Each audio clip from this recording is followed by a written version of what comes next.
Harry, just shut that door, please. Okay, we're going to come to order. Let me read the letter here. October 20th, 2021, Executive Council, Council Chamber, State House, Boston, Mass. Dear Councilors, I'm pleased to nominate Maureen S. Flaherty to the position of Associate Justice. Who's locked out?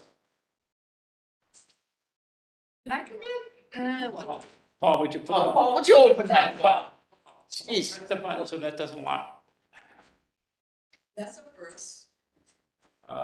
I submit this nomination with the advice and consent of the Executive Council pursuant to Part 2, Chapter 2 of the Constitution of the Commonwealth of Massachusetts. I'm closing the nominee's resume for your convenience. Sincerely, Charles D. Baker. The vice is the Honorable Robert Simeon. Long-time judge. If you know Judge Simeon. I did, yes, yeah. Good judge. Okay, so we're going to get going with your witnesses. First witness is They broke it. Judge Coffey. I think Crystal. Okay, whatever you want. Yeah, Yeah, Crystal, still young. right up there, or you can stand, whatever you want.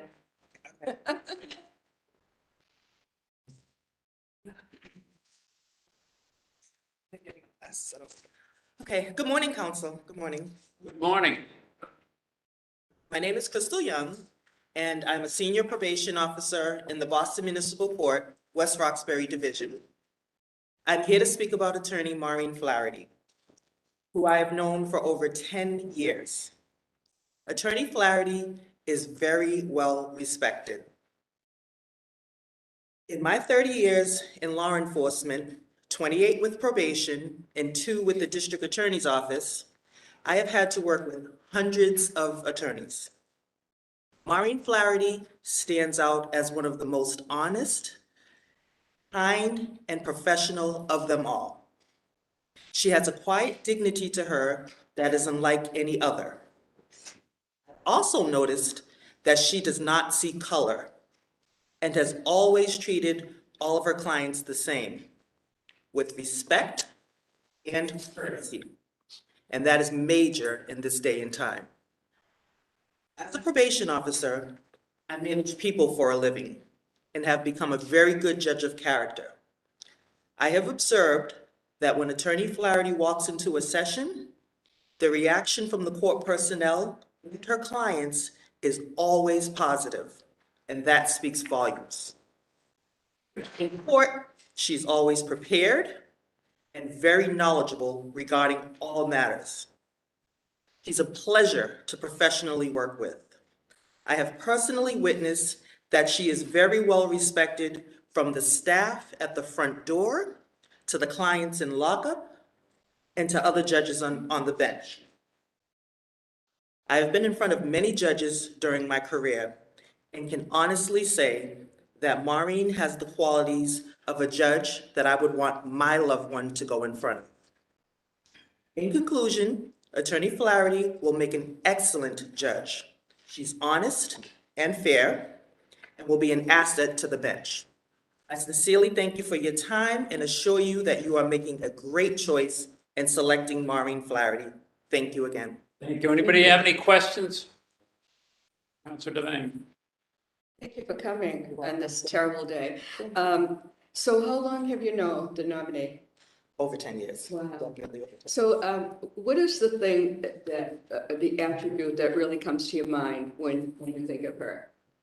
Main thing, like I said in my speech, is the respect that everybody has for her. From just being in a session and being a probation officer, we take a lot of things in just from sitting there. And so even when she comes into the session, her clients, they're at ease and she's talking to them and they're listening. And I've seen other attorneys, when the attorney walks up to them to talk to them in lockup, it's like, you know what I mean? But the attorney, when she walks into the session, the court officers have this look on their face like, oh, here's Maureen. Or if the judge is on the bench, they're like, okay, Attorney Flaherty. It's just, there's something about her that when she walks into the session, like I said, whether it's the person in custody, the judge, the court staff, everybody has this, she's just got this great That's great. That's what they know they'll be fairness probably. Exactly. That's it. Exactly. Thank you so much for You're welcome. coming. Yeah, testimony means a lot. Thank you, thank you, thank you, thanks. So, anybody else have any questions? So I heard from a very reliable source that you are the finest probation officer Great. of all. Thanks. Thanks. My source, don't you? I did. We all know his source. Make me laugh. Fine sauce. Thank you very much. Appreciate it. Thank you So much. Thank you all. Thank you so much, you all. Thank you. Who's Judge Coffey? Judge Coffey, yes. We also have Judge James Stanton here from the BMC. And I forgot to introduce. Is a long time. Get to know Michael. Oh, I'm sorry. I didn't introduce the counselors. Counselor Iannella, Counselor Duff, Counselor Kennedy, Counselor DiPaolo, and Counselor Devani. Counselor Ferrera is on the way in. He's stuck in traffic, so. Judge, you have the floor. Thank you. I concur with your source. Good morning, counselors. It's such an honor, it's such a privilege to be here. I think the last time I was here was actually for my confirmation in 1993. And yes, you were, my friend. Were my sponsor. Yes, so it's wonderful to be back. My name is Kathleen Coffey. I am the first justice in the West Roxbury Division of the Boston Municipal Court. And I'm also proud to be able to tell you that I am the program director of a specialty program called VOTE, Boston Outpatient Assisted Treatment. It is a mental health grant that we receive from SAMHSA, the federal authorities. And the whole goal or purpose of that 4-year, $4 million grant, and it's available just not in West Roxbury, it's throughout the city of Boston. The whole point of it is to increase access to mental health services, substance disorders, to attempt to decrease stigma for individuals suffering with mental health conditions, and also to encourage compliance with treatment and compliance with probation. I tell you that because Maureen Flaherty has been an instrumental force in making that program effective, in assisting us in the organization as well as in the implementation. I have known Maureen for over 10 years. She has been on our duty list. She has been a member of Suffolk Lawyers for Justice. She also worked for a while with the CPCS, Committee for Public Counsel. She's knowledgeable, she's insightful. I don't want to say competent because competent is such an overused word. But she is. She knows her stuff. She's the type of lawyer that judges look for at arraignment when they have a difficult case. And I know my former judicial colleague, Judge Hurley, knows exactly what I'm talking about. When an individual comes before you, and as a judge, you know that there's a viable motion to suppress there, you know that there are issues of competence, you know that it's a complicated discovery, you look for someone like Maureen Flaherty, and you breathe a sigh of relief when she's on the duty list. I want to give you a concrete example of how effective Maureen has been as a bar advocate. And the person who comes to mind, and Maureen knows who I'm going to speak about, we'll call him Ralph C, RC, to protect his privacy. In November of 2018, this individual was at an MBTA train station in Hyde Park. He had a knife. He got into a dispute with another individual. Eyewitnesses claimed that Ralph C was the aggressor. The police ended up coming. He was arrested. Serious mental health. 22 years old, African-American, lived at home with his mother, had never been arrested before. He ends up in Bridgewater. He ends up at the Shattuck, and he ends up back in West Roxbury Court. The recommendation from the psychiatrist at Bridgewater was that this individual, his competence had been restored. He had been sent to Bridgewater because he was found to be not competent and a danger to himself and others. But the recommendation was he needed mental health treatment. He needed to be on medicines. He was not a DMH client. His mother was of limited means. Maureen, fortunately, was appointed to be his attorney. And through her efforts, he did become a DMH client. He was able to successfully complete probation. But the interesting piece to this story is that while he was on probation, COVID hit. So this young man who had been used to having therapy in person, all of a sudden, that's taken away from him. This young man who had been used to having his medicines administered to him by the VNA nurse, that's all taken away from him. But because of Maureen's efforts, he was able to successfully complete probation. And I'm so very proud and happy to say it's been almost 3 years and he is not involved in the criminal justice system. And the best news is that he was charged with a felony because he had actually stabbed somebody. But due to her efforts and working with the clinician and working with Boston Medical Center, that's who we have our partnership with through the BOAT program. His case was dismissed. So he walked out of that court without a criminal conviction, with a treatment plan in place, and with the knowledge and skill set to continue to remain in the community out of the criminal justice system.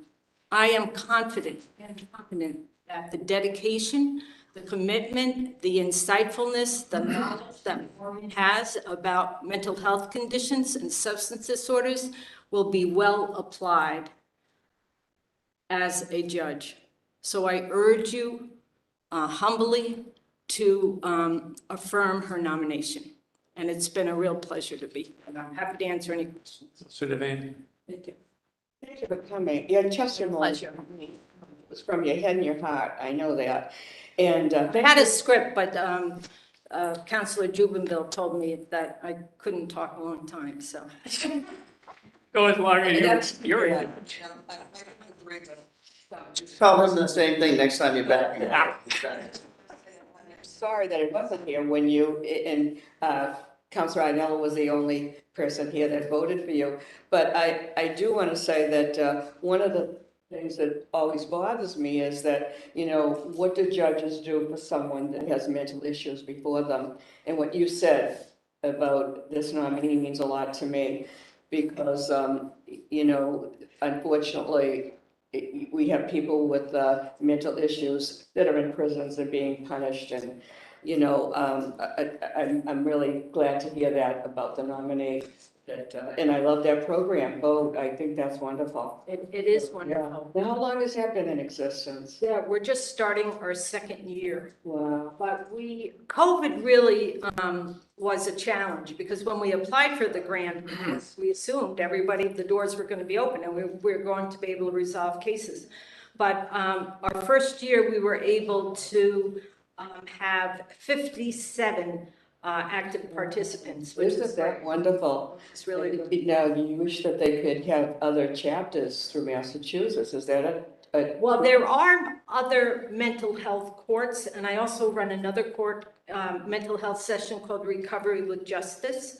But the BOAT program is much more encompassing, offers a lot more resources. So there are other mental health sessions throughout the district court as well as the Boston Municipal Court, but clearly not enough. It takes a lot because you need a clinician, you need a judge who's very dedicated. staff? Sure. And staff, and you need probation officers who Right. recognize the That's significance. wonderful. I'm glad to hear it. And you carefully prepared your statement, and I'm sorry that you could present it, but you did great. You did great. In lieu of that, you did great. And I'm very happy to hear that about our nominee because, you know, you have so many people with mental issues, and Absolutely. it's really sad. So I'm really glad that we'll have a judge to know what to do. Thank you for coming through this bad day. I'm so happy you made it. Judge, can I ask you, are there any, the court system employ clinicians?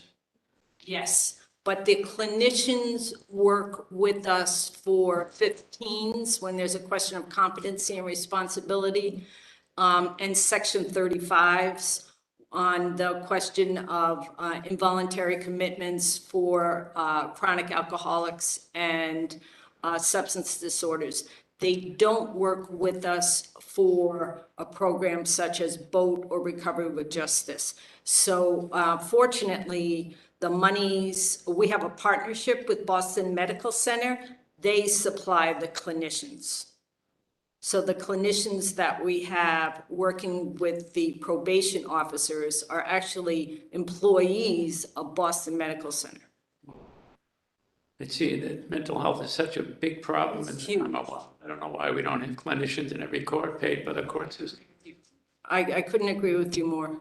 It's so huge. And the thing is too, as all of you, especially counselors, Ionella and Kennedy know, so many families, when they call the police, the last thing they want is for the individual to get arrested and end up in with a criminal record. But they're calling the police because the person is no longer taking their medicine, they're at wit's end, a loved one is belligerent, they're threatening either themselves or others.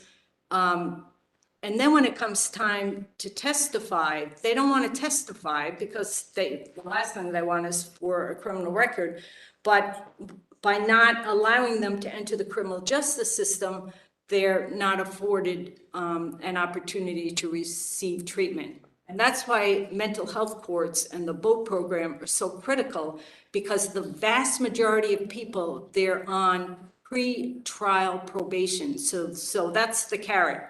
They engage in treatment and then their cases are dismissed, or a continuation without a finding, which was the case with Ralph, because it was a felony. Very nice. Go ahead. Just with respect to that, the continuance without a finding, where you have somebody who's that mentally ill, Yes. and those issues, can still create a lot of obstacles to them moving forward in life.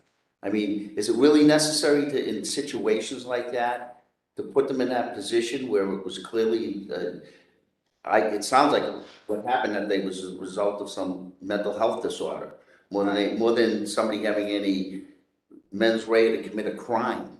But he was found responsible. He was found responsible. He just wasn't found, he was found not competent. I know, but it's kind of like, it's still a serious issue in terms of his mental health and the brain led to that issue.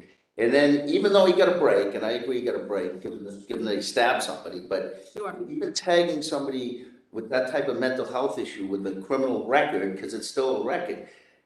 I have people coming into my office all the time because they can't get jobs, because they have continuous without finding, because they can't, all kinds of things. Even in this day and age with the continual without finding, does it make a lot of sense to even tag someone like him with even that kind of record, given the circumstances?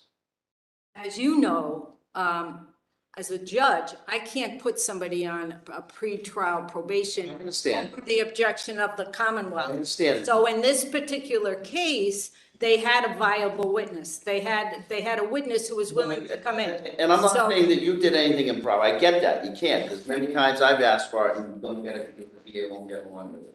I'm just asking your opinion about it in terms of a I city. mean, ideally, it would have been wonderful for terms of pretrial probation for somebody like that.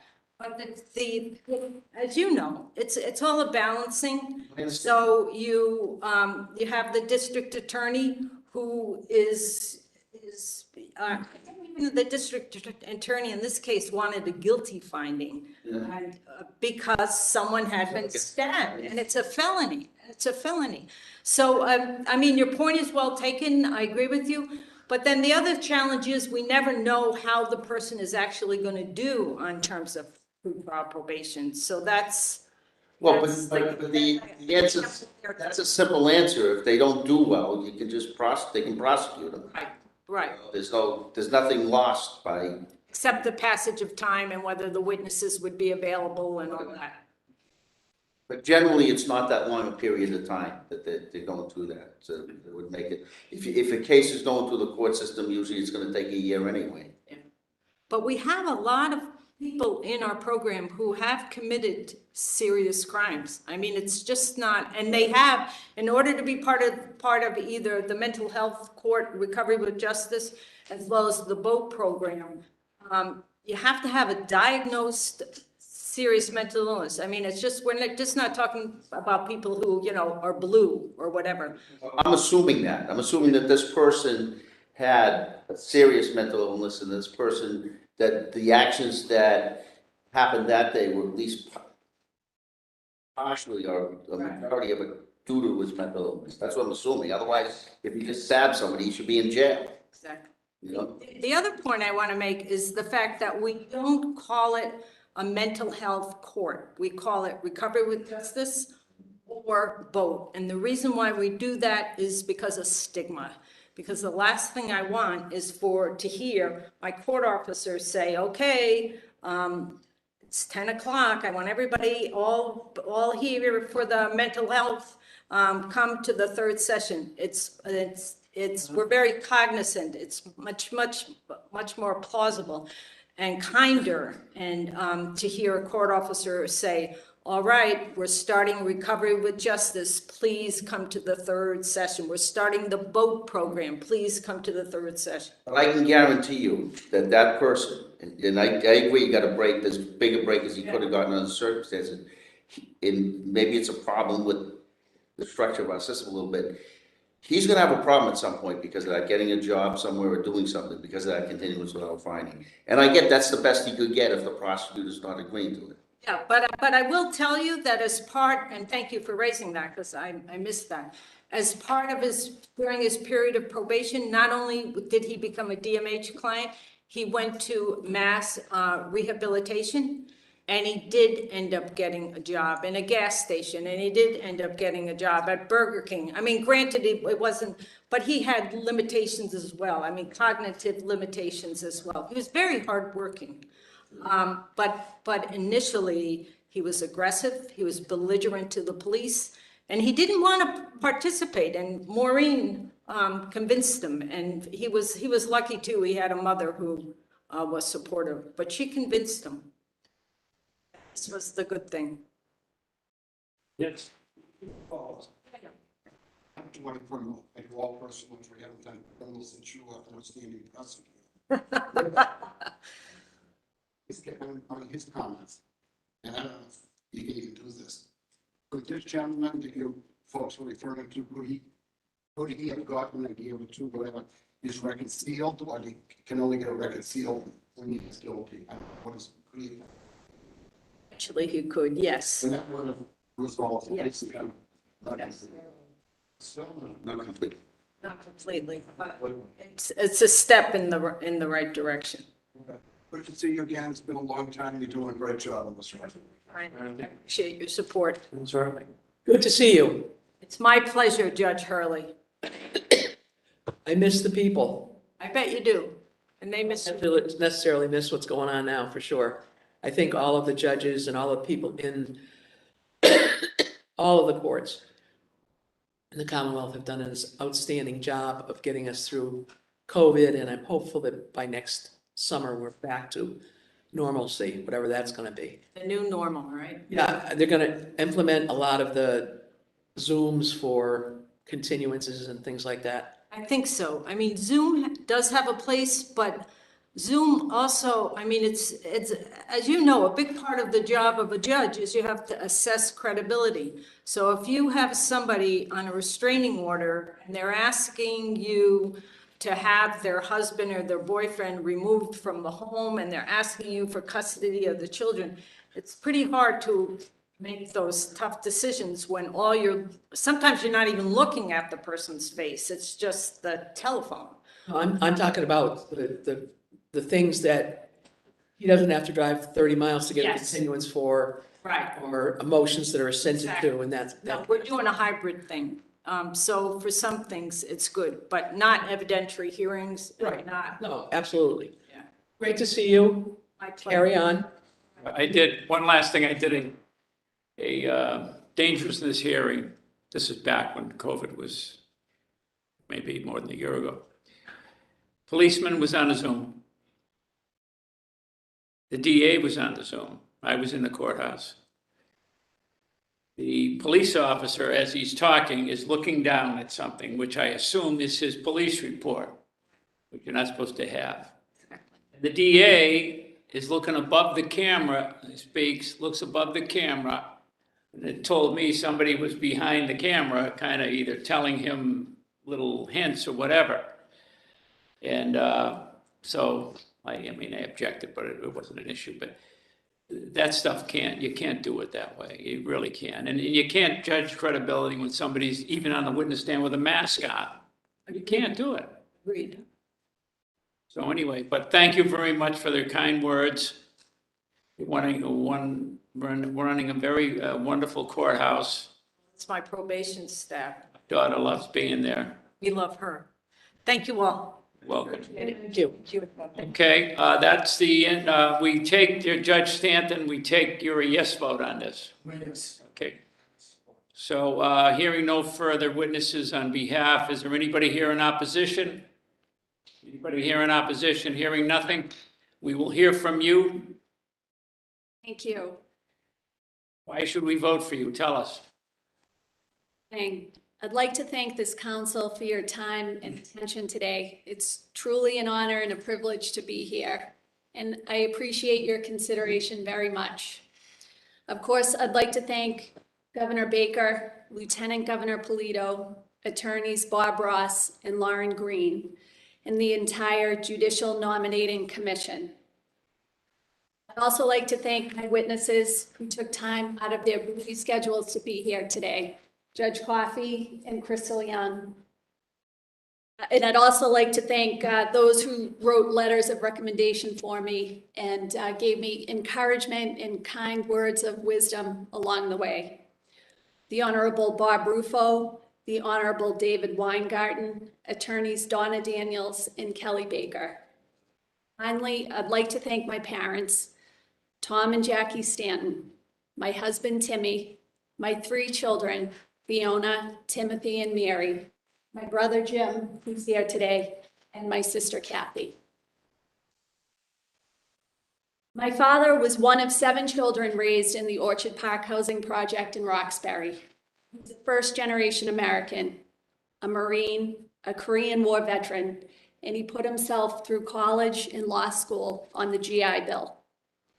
My mother, on the other hand, is a country girl, having grown up in Bedford, Mass, when it was mainly farmland. Her father died when she was 6 years old, and from a young age, she helped her mother run the household and take care of her 3 brothers. Parents raised my brother, my sister, and I in Hyde Park, and we attended the Boston Public Schools. Through their actions and words, my parents taught us to be fair and honest, to work hard, to use our common sense always, and to have compassion for others. My husband Timmy and I are raising our own 3 teenagers in the city with those same important values in mind. Since our days at Boston College together, my husband has always been my best friend, my most reliable sounding board, and my partner in life. Our priority is our children, and we value spending time with them above all else, whether it be volunteering at their schools, coaching their baseball, softball, or hockey teams.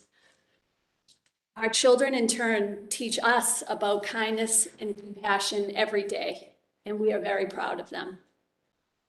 My legal career has spanned over 25 years, starting out as a young staff attorney in the Inmate Legal Services Division at the Suffolk County Jail. At that time, I was doing Superior Court bail appeals, conducting emergency jail overcrowding sessions at the jail, handling commitments to Bridgewater State Hospital, and visiting pretrial detainees in their housing units when they had questions about their cases. It was during that time when then Sheriff Quadrifo said something to me that, Fine.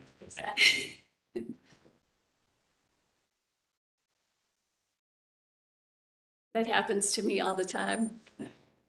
That's the first time. I usually leave it, but I came in here running and I didn't put it in my desk. Counselor Devaney, you know, you've been, Because after all these counselors who stay on the phone while we have one, so I apologize. Don't worry, I once left my phone. wait a minute, do you want to take that call, Counselor Devaney?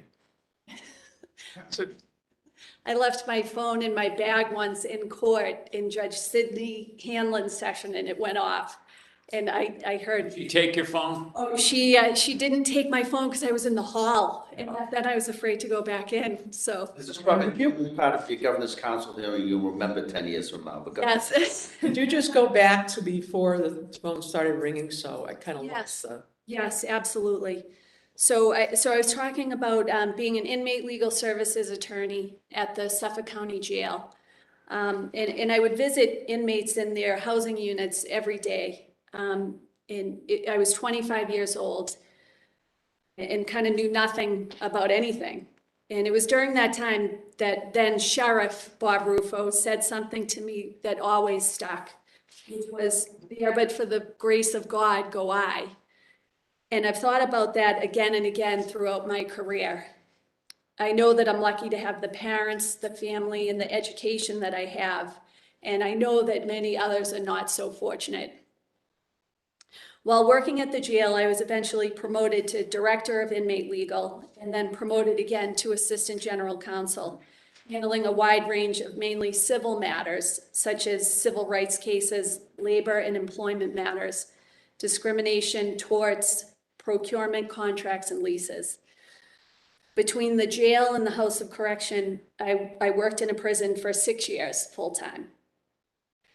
When I took the leap to private practice as a sole practitioner in 2001, I became certified to be a bar advocate. And at that time, I was working mainly in Dorchester Court, and I carried a heavy criminal caseload.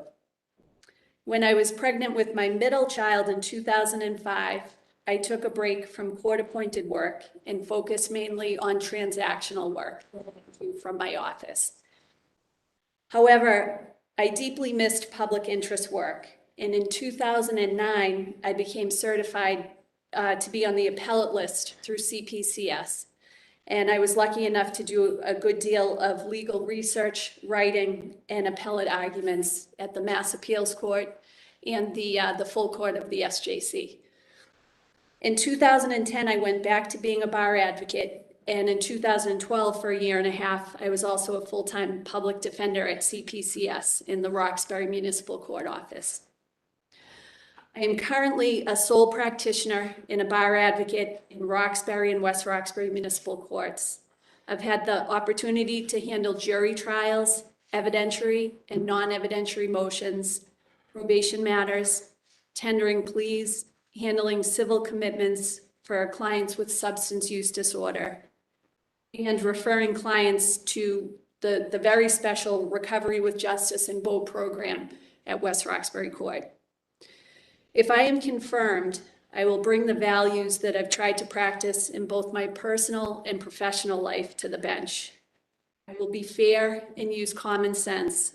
I will continue always to be a student of the law. I will work hard every day, and I will treat everyone who comes before me with compassion, respect, and dignity. Thank you for your time and consideration. Thank you very much. So we have a general assembly at 12 and another hearing at 1. So we're going to try to, I mean, everybody can ask however long they want, but it'd be nice if we could get through by 12. Councilor Devaney? Should have two. We shouldn't have two. This is awful. Well, we do, so let's get going. I want to thank you for all the time that you've given me. I really, really enjoyed it. And I just want to say that I regret that your children can't be with you, and your husband and your family, because this is not an interview for Macy's. This is a public hearing, and this is the most important day other than when you got married or when you had a child. And so I do regret that. I'm sorry. Now, your children are what, 18? They're, 18, 15, and 13. Wow. Yeah. Wow. So they must be all excited. It's too bad. I wish they were here. So I was very impressed with your background, and especially with your interest with people with mental issues. So the thing that came up to me, because in 21 years I don't see it, you worked in a prison. And I think that's a wonderful experience for you to bring to the court. So tell me how you progressed those 6 years in the sheriff's office, working first in the prison, and tell me what you gained from that, that you think you'll be a better judge. So you can tell us about those years. Yes, thank you. So I was there, as I said, for 6 years, from 1995 to 2001. And yeah, it was very eye-opening to be and to see it up close every day. And I think the most important thing I gained from that was, a sense of compassion and empathy for people. That it's true what Bob Rufo said, there but for the grace of God. Right. That could be me if I didn't have my parents, if I didn't have my family.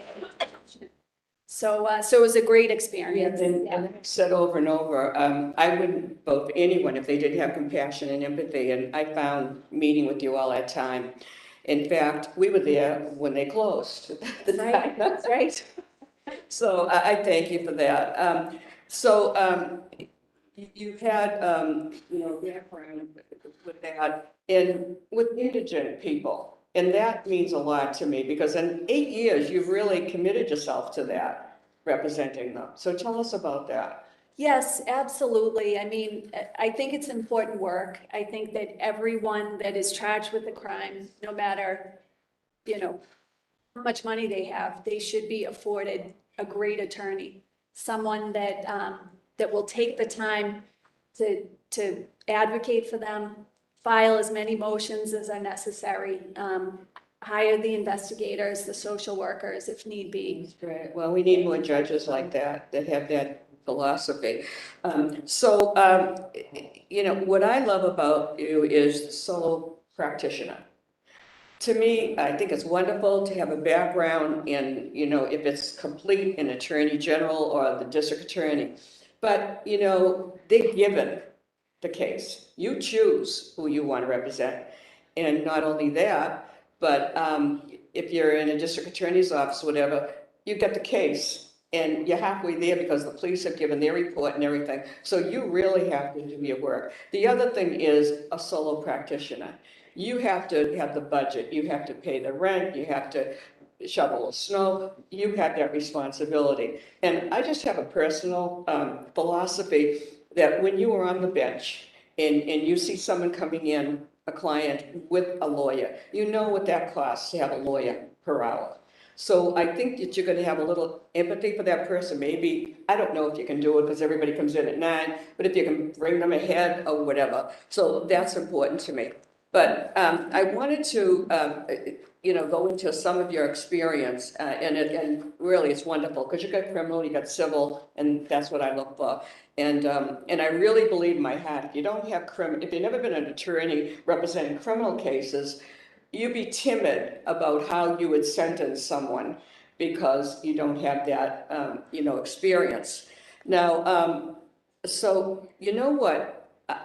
Really, I was shocked that in 2001, that Massachusetts did not consider sexual contact with a correction officer and an inmate a crime. I know, that was amazing. Because you think of these women, drug addicted, mental issues, and who's going to believe them? How many are not believed through the years, So tell me about that 12-day arbitration proceeding that you had on that with the correction officer who denied it. That's right. So at the time, it was 2001. I was an assistant general counsel at the House of Correction. And it was a scandal. There were correction officers that were having improper sexual relations with the female inmates there. And one of the inmates was pregnant. And that's how it it came to light. So Yes. he was not that one. There was, I think it was 4 correction officers. So I represented another one. And the sheriff at the time had fired him, and he grieved his termination. So we were fighting to keep him terminated. And it went to arbitration. It was a 12-day arbitration. We had numerous witnesses. I had the women come in and testify that claimed that they had, sexual relations with him. And after the 12-day arbitration, the arbitrator upheld the termination. So for us, it was a big victory. Yeah. Good for you. You know, I know in the case that you had about the, the college student who said she was raped, and I believe it, and I know it happens. But you know what I'm concerned about? I'm concerned about the male student who has consensual sex. And then the girl decides, to preserve her reputation, she says he raped her. And he's going to be in a sexual register for the rest of his life. Do you ever see those cases that happens? It's definitely, I think that everyone deserves due process. So when anyone is accused of a crime, they need to have a real hearing. They need to be able to have an attorney, have witnesses present and testify.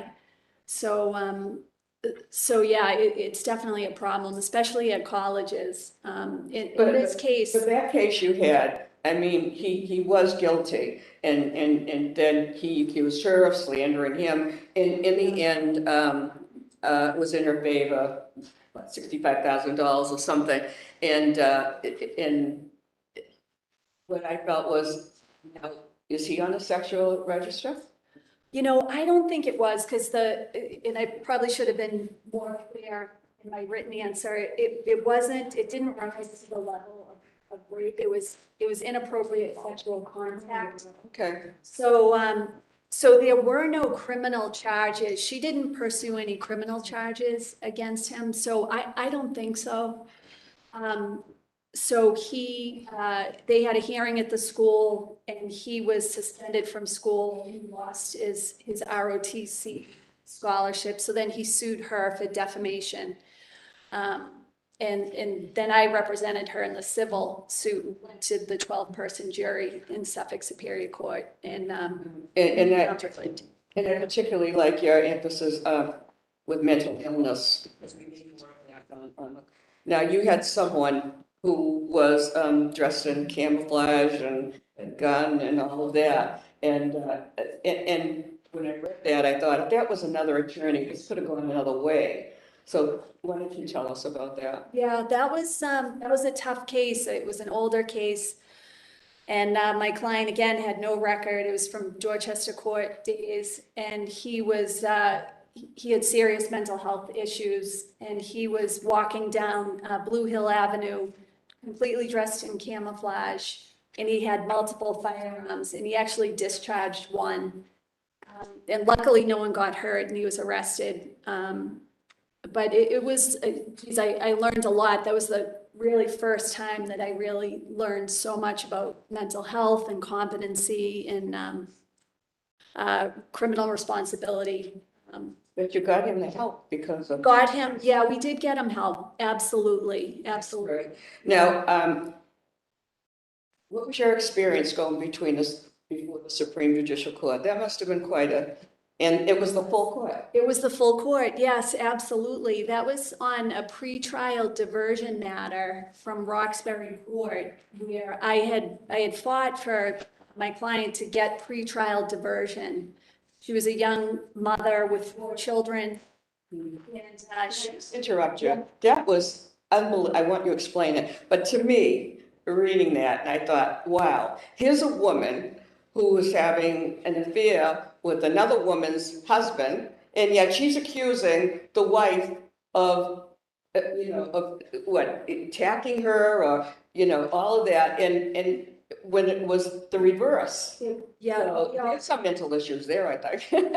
absolutely. Absolutely. So tell me about that. That to me blew my mind. I mean, this poor woman, she got 4 children, her husband's having an affair, and his girlfriend is accusing her. Okay, why don't you tell us the story? It was a tough case, but, so I wanted pretrial diversion to preserve her record.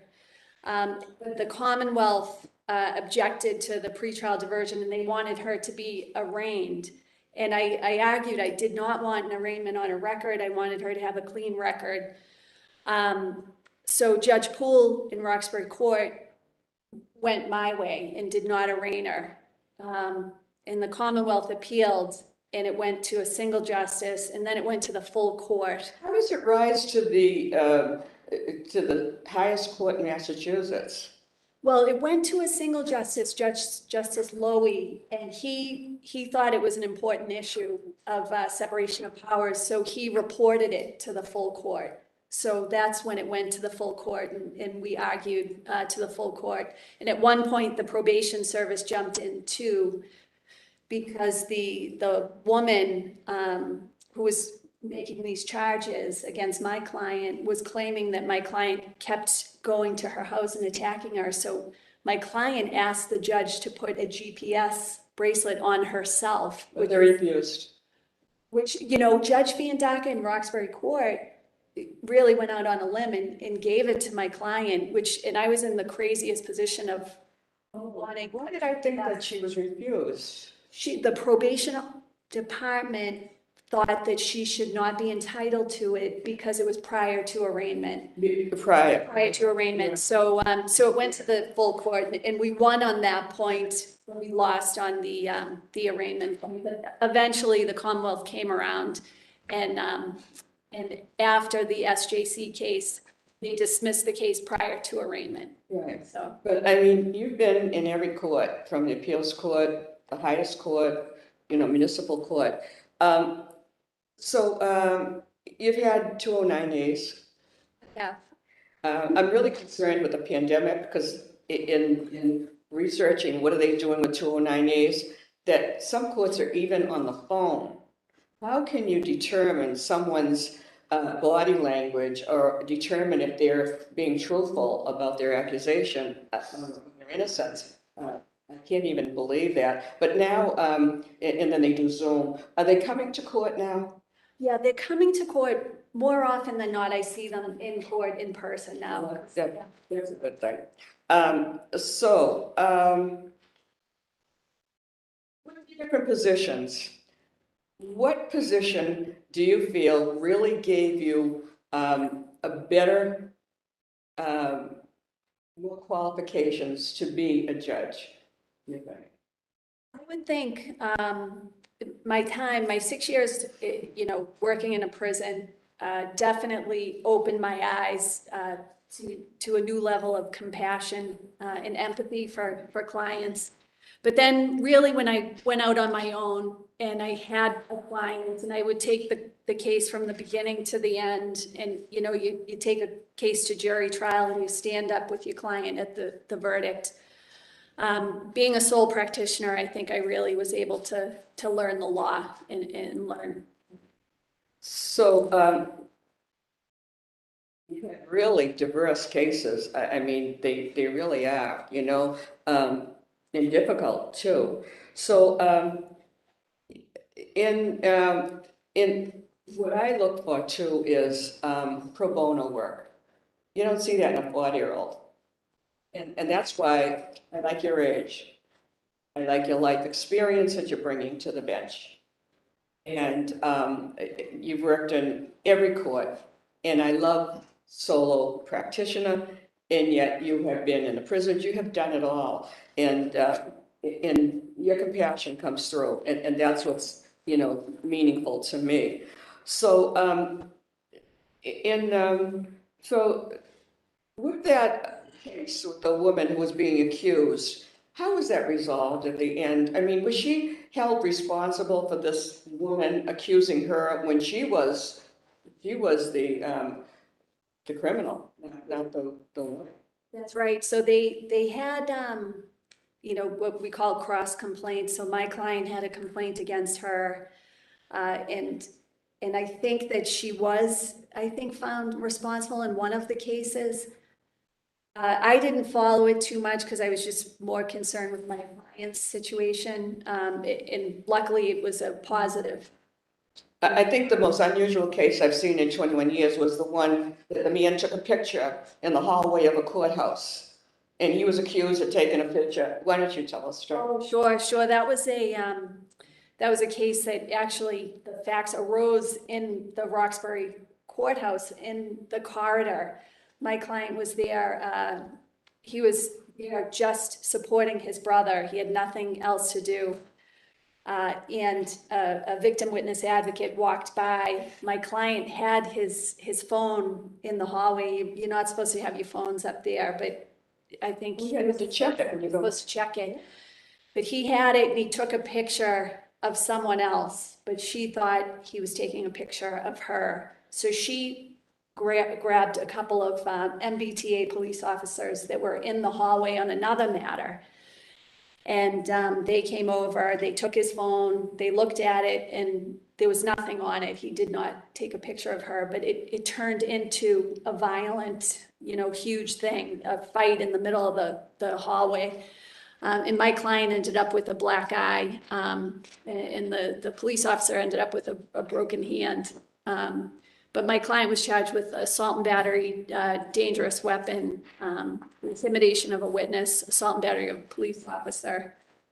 And our theory of defense was that it was excessive force used against him. He was very injured, and it went to a jury trial, and ultimately he was found not guilty. Yeah. So, I mean, it's obvious that drugs, are commonplace with all these cases. Can you tell us some about your drug cases? Sure. So some of them, boy, what I try to do, I think I did write about one of my cases that a young man from a very nice family, his father was in law enforcement, and he was addicted to, he had a bad drug problem, but we were able to work with the legal services department at the jail, the social services department there, and get him in a program and then line up a bail appeal so that his bail was reduced and he went right to the program and he never hit the street. But it's surprising because it's very difficult to coordinate that, all the pieces, so many people have to get involved, and you think it should be a little bit easier. But luckily he went into a program right from the jail and he was doing great. That case that a man was accusing someone of hitting him over the head with a tree? Yes, yeah, that was a case that that was just a jury trial. We just had the jury trial last month. It was two neighbors, and one neighbor, they had words, and they accused my client of hitting him with a tree branch. And Judge Coffey was actually the judge in the trial. But we had a videotape that showed that it was not, he did not hit him with a tree branch, but he was also charged with intimidation of a witness.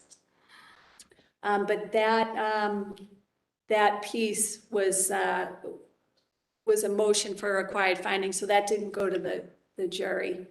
But he was found not guilty of the intimidation and assault and battery dangerous weapon, but he was found guilty of the lesser included of assault and battery because it was some pushing. Tell us, you've had a lot of volunteer work. Tell us some of the things you've been involved in. I know you've had mock trials, you've had a lot of things, so tell us about all of that. Sure, yeah. One of the volunteer things that I was lucky to be a part of was the Harvard University Law School Trial Advocacy Workshop. So I was a volunteer professor, and that was a week-long program, and I was able to help the students with their mock trials. And it was full-time. 1 week I had to take off work, but it was a great experience. Yeah. And then I always go back to high school and help them with their stuff. I have to tell you, when we met and for that time, you met your husband at BC. Yes. And my daughter met her husband at BC. Right. So it's a good place. That's- Something you should know. Go Yeah. go to BC. But anyway, yeah, that was interesting. So, so, you know, given all of this experience, how do you think you are qualified with all your experience, when you put it all together, what do you think is your greatest quality to bring to the bench? I think my greatest quality is probably my compassion for others, my patience. I think I'm a good listener. And I also have a strong work ethic that, you know, I'll work hard every day and listen to people and treat people right. Right. You know, But you know, you've had, you know, you have it all. I mean, you worked in the prison, you have your own law office, but this is a question I was gonna ask. You left after 11 years to go to the Committee for Public Counsel Service. Tell me about that and why did you make that move? so at that point, that was when the CPCS was doing a big push to hire more bar advocates, to bring them in. So I thought that I would love to do that, and I did love it. It was, we did a month-long training in Worcester where we just learned everything I had been doing, but it was, you know, openings, closings, cross-exam, direct, the best way to handle probation surrender. We had a great training. And then I went to work in the Roxbury court, which was great, and West Roxbury too. At the time though, my kids were ages 4, 6, and 8. And prior to going there, I was working for myself, working very flexible hours. I would work a lot of nights, a lot of days. You know, my husband would come home and I'd go and work 3 to 9 p.m. in my office. So the days I wasn't in court, I'd work 3 to 9, and then I'd work all day Saturday. So it worked well for our family. And then I went to CPCS thinking I'd probably be able to do something similar to that, but it was very 9 to 5. So at that time in my life, it was tough. You know, like I said, I've never seen such a diverse, you know, resume that, you know, you left to work to represent indigent criminal defendants. You know, I mean, and you've had 19 years as a solo practitioner. Besides all of this, you know, that you've done, I think that you've seen it all, and I think you're so qualified to be a judge. Now, tell me about the process here. You applied once, and you went to the JNC, and every governor has appoints 21 lawyers to be on the Judicial Nominating Commission. What an amazing authority.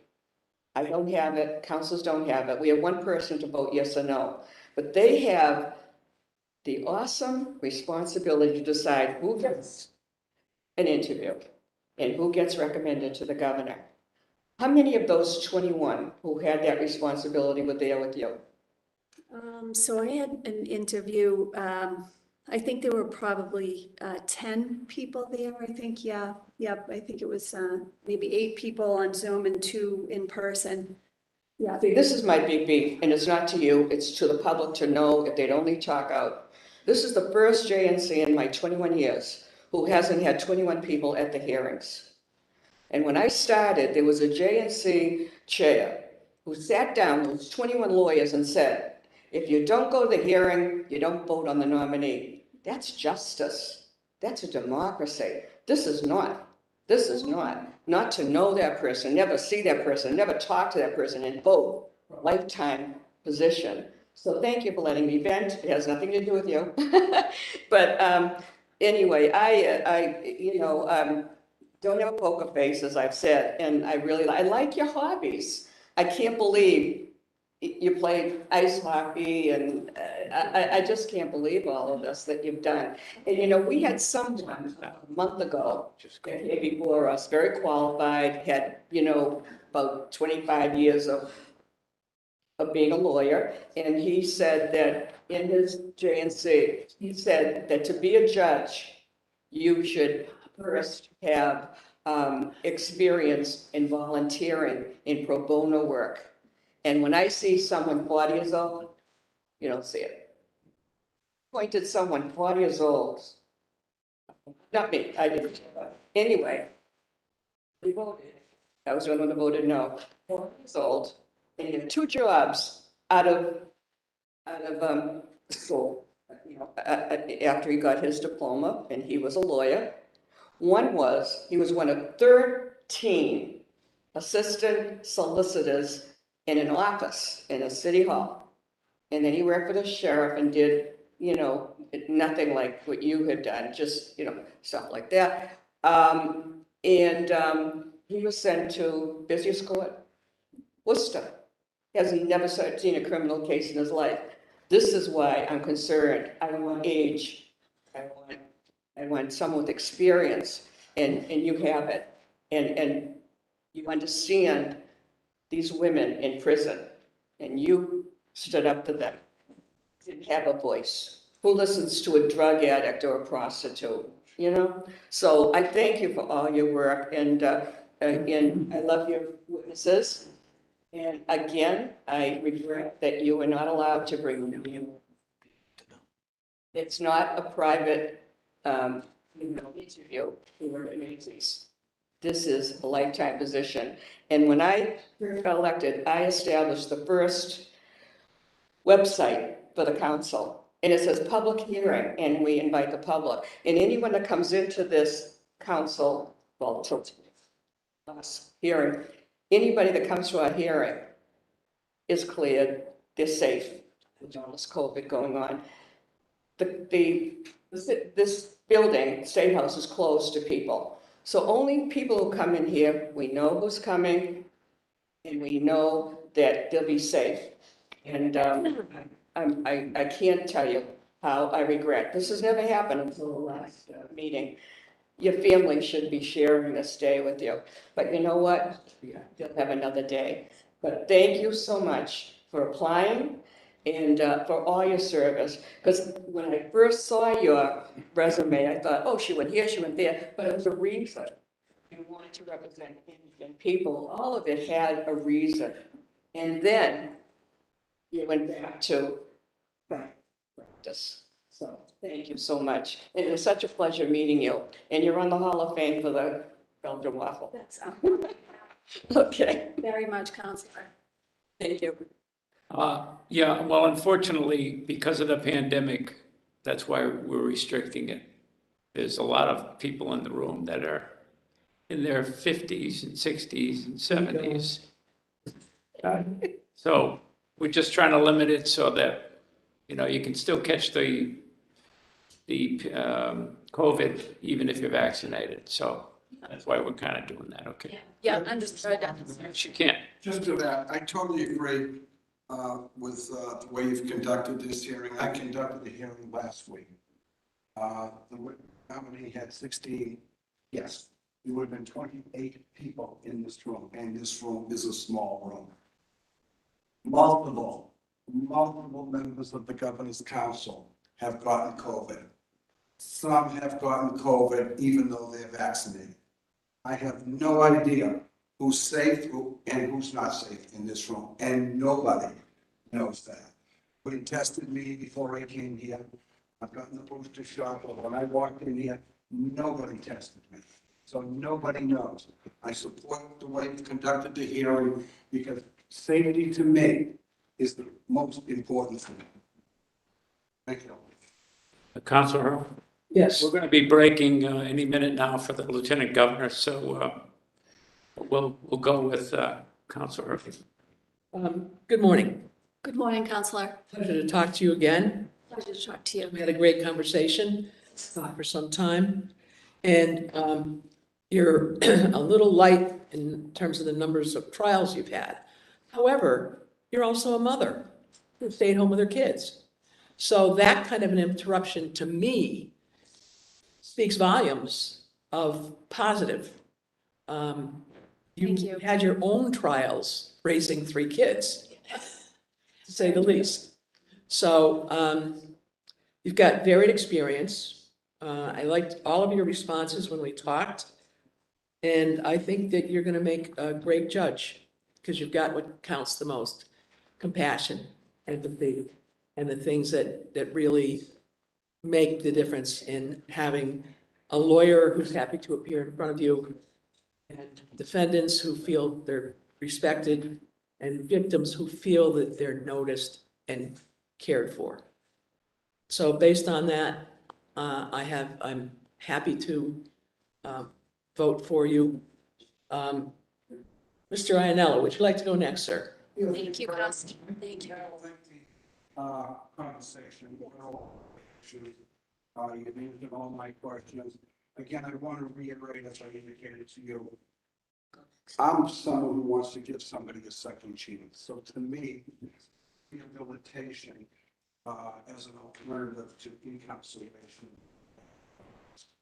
Yes, I completely agree, especially after, all my time at the jail.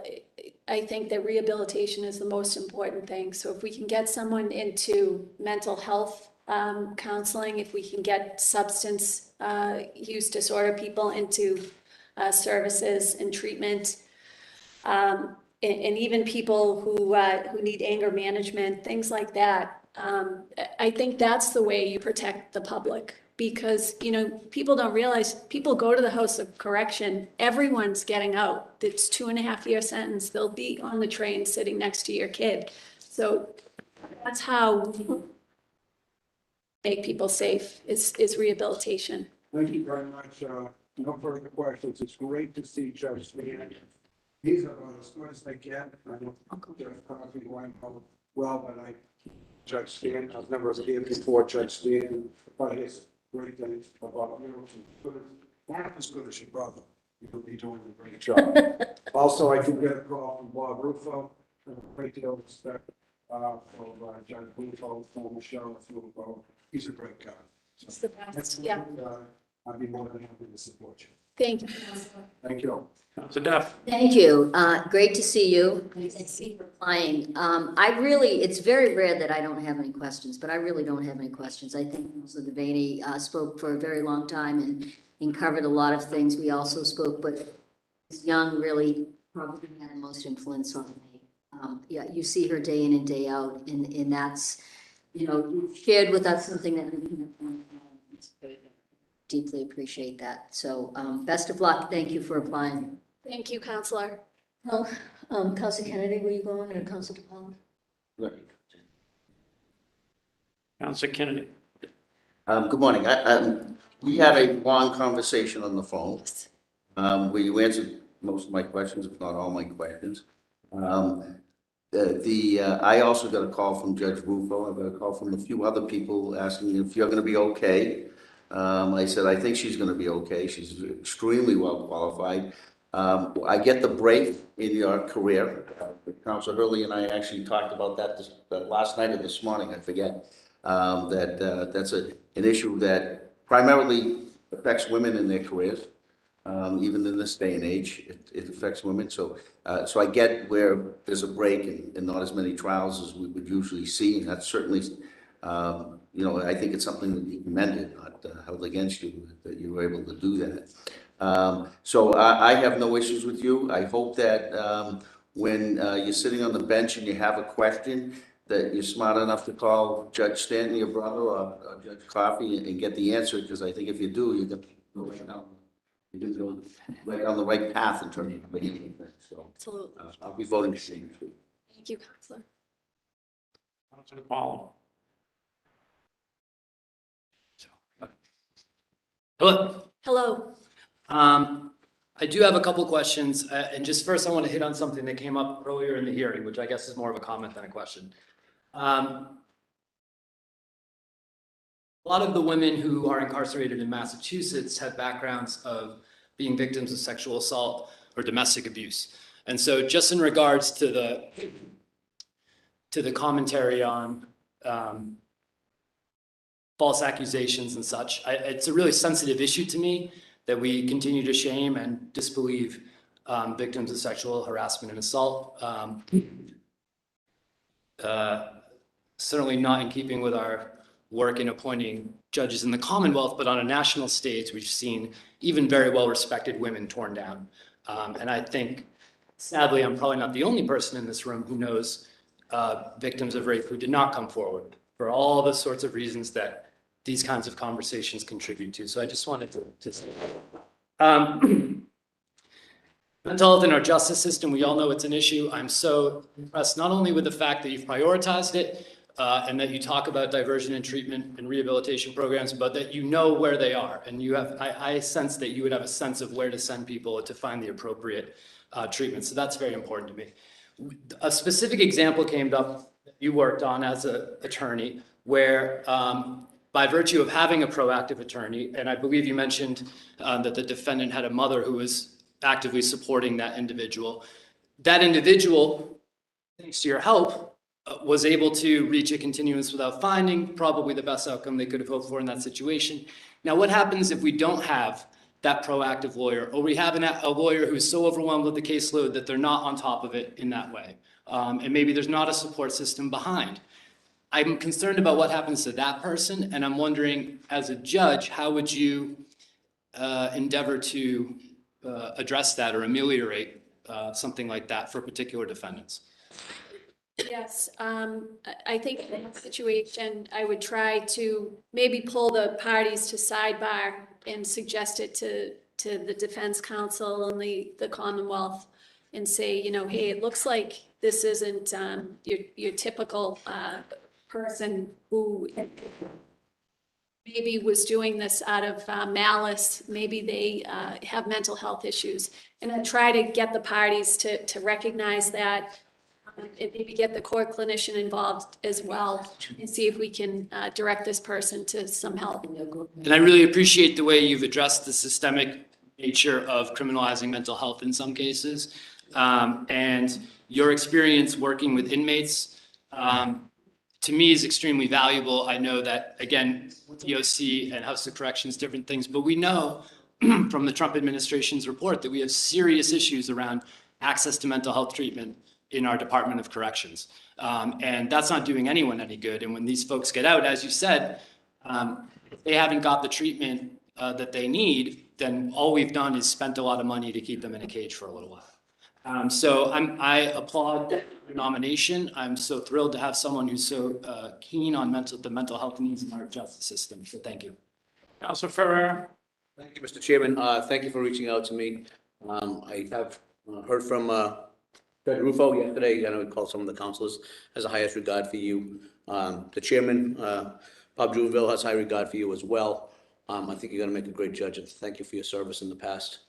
The only comment I'd like to make at the end is that when you went to the JNC, just for clarification, they do split the JNC in half sometimes, so there's 10 people in each room. Is that correct? Is that your understanding? That is correct. You had 100% attendance for the people assigned to you. Did. Okay. Yes, Thank you. absolutely.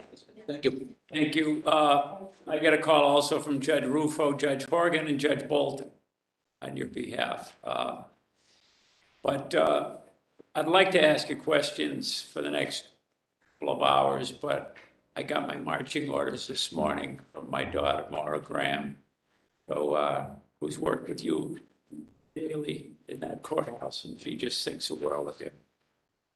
I feel the same way about her. So with that, we will adjourn and we'll vote next week on your nomination. It appears to me that if I was a betting man, I'd bet the farm on your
in sound. I know there's a lot going on relative to the storm that hit our Commonwealth very hard in certain places overnight.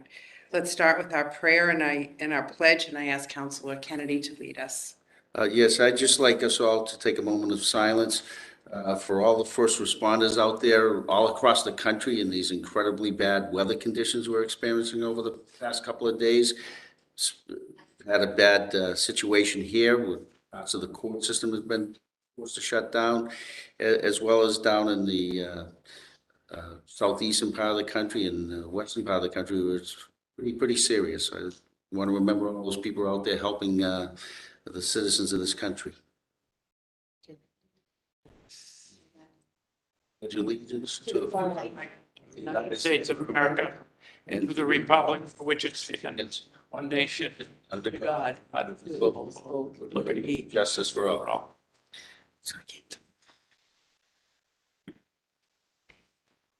Okay, I recognize Councilor Ferreira for a motion to record advice and consent for the financial warrant. So move, Governor. Second. Second.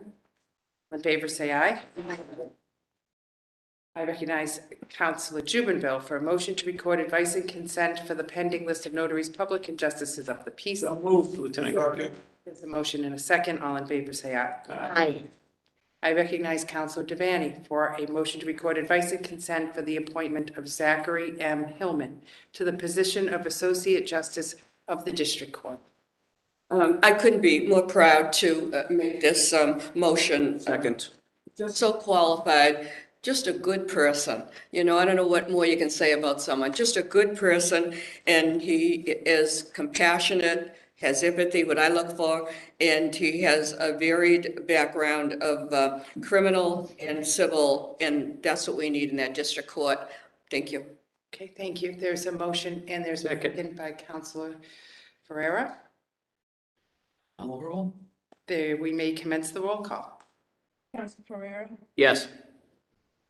Yes. Councilor Devaney? Yes. Councilor Iannello? Councilor Beck? Yes. Councilor Kennedy? Yes.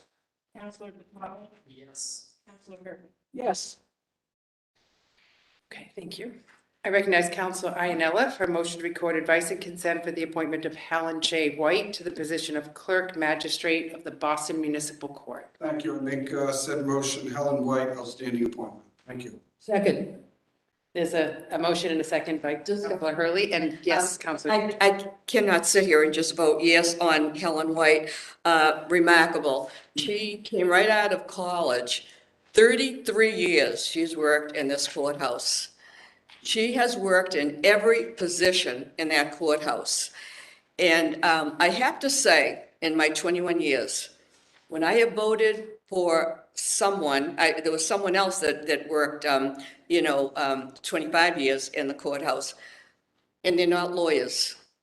They work harder, they try harder, and they really have made me proud when I vote. She is an amazing person, and she's kind, and she's done a lot of things that, that when I met with her, that she told me that in her private life, she's just a good person. So I'm very happy to second that motion. Thank you. Okay, we may begin the roll call. Councilor Jubenville? Excellent nomination, yes. Councilor Devaney? Yes. Councilor Iannello? Yes.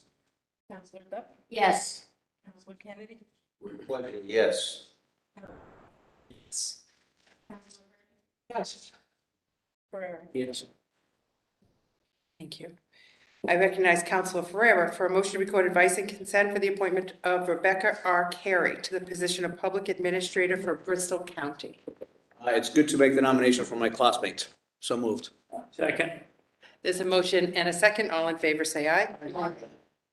I recognize Councilor Devaney for a motion to record advice and consent. Yes, I talked to Ariel Howe, and I was very impressed with her background, and I think she will make us proud as a public administrator. Thank you. We have a motion and a second. Any second from Councilor DiPaolo? All in favor, say aye. Aye. I recognize Councilor Iannella for a motion to record advice and consent for the reappointment of Ronald and Whitney to the position of Public Administrator for Plymouth County. I make said motion. Thank you. Second. Motion and a second. All in favor, say aye. Aye. We have a new nomination today. Pacifico De Capua has been nominated to the position of Associate Justice of the District Court. That's within your jurisdiction, Councilor Capello. Do you? We consulted with the nominee. Okay, very good. I'm sorry, I didn't hear that. When is the, He's going to speak to the nominee and find a date and time that works. you don't have a date yet? He doesn't have it I yet. have not spoken with him. Oh, okay, that's, Make sure it works out. All right, well, you have a full agenda today, so thank you very much. Thank you, Governor. Time today, that concludes our business. Bravo. Thank you. On a generator today.